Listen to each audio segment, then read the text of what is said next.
Welcome to another edition of Feel This Pain. I'm Ken McKim, and tonight we're going to be talking a little bit about something called pulmonary fibrosis.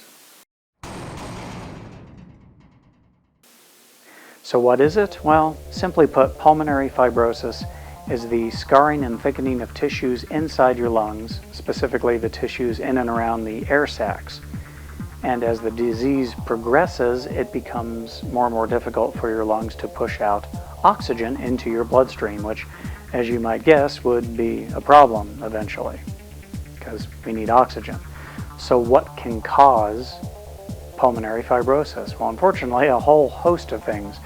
For example, I went to the mayoclinic.org's website, and they have a very sobering paragraph on there of all kinds of different things that can damage your lungs to such an extent that you can end up with pulmonary fibrosis as a result. What kind of things are we talking about? Well, some heart medications, some antibiotics, if you receive any kind of radiation treatment for cancer.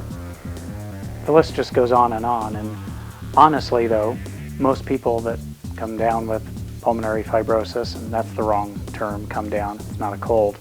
Most people that develop pulmonary fibrosis get the label attached called idiopathic pulmonary fibrosis. So what does that mean? Well, idiopathic is a fancy medical term that means they don't know. They have no idea what the root cause is. And that's the sad truth. So, what kind of fun things can you expect if you develop pulmonary fibrosis? Well, most of us are familiar with high blood pressure, but did you know that people with pulmonary fibrosis can develop high blood pressure just inside their lungs? That particular brand of high blood pressure is known as pulmonary hypertension, and as you might expect, if you don't get it under control, it can kill you, just like regular high blood pressure can kill you if it's left untreated. The right side of your heart might just stop working because it's having to work harder to pump blood through arteries that are partially blocked, and it just gets tired after doing that for too long and decides it's not going to do anything anymore. To add insult to injury, your risk of lung cancer also goes up if you have pulmonary fibrosis. So the hits just keep on coming when you're blessed with this particular illness. So one of the more popular ways to describe what's happening to the lungs is a sponge. When the sponge is wet, it's more flexible, you can bend it, it absorbs water, it's good. And as the sponge dries out, it gets crusty and doesn't move very well, and so a lot of people tend to use that as a way to kind of illustrate the point. But I'm looking for something that'll help you feel what these people are feeling every day. So we're going to do a little experiment. We're going to take a very deep breath, the deepest breath you possibly can. And you're going to hold it for just a couple of beats. And then without exhaling, you're going to inhale again, as much as you can. Okay?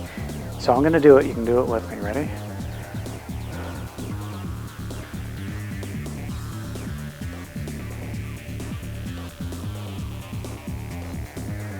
Hold it. Okay.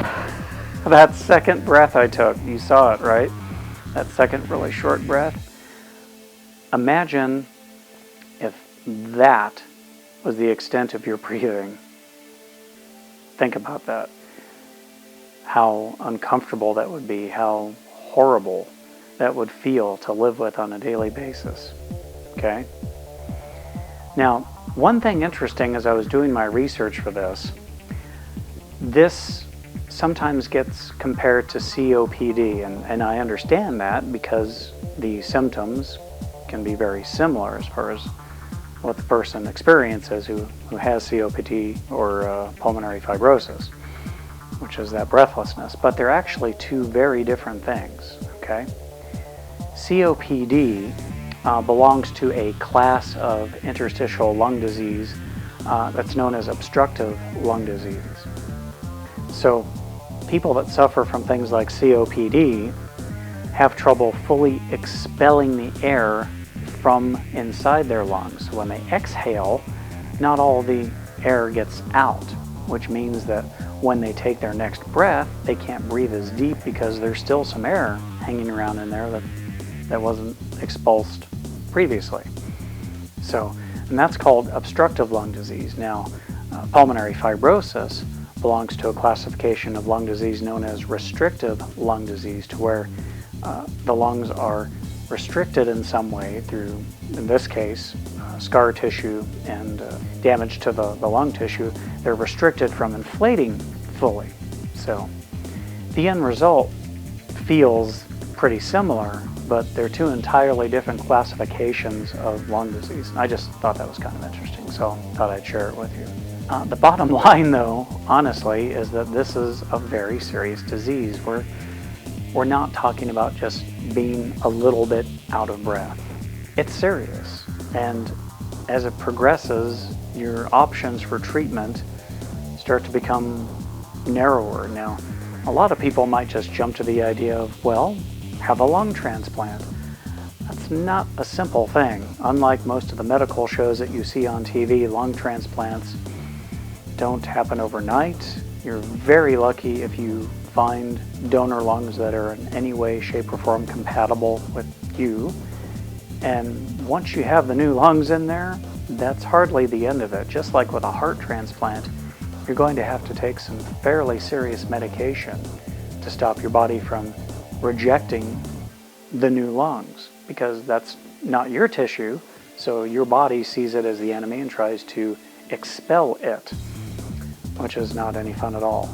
So lung transplants are an option for some people, but they're not necessarily the best option for everyone.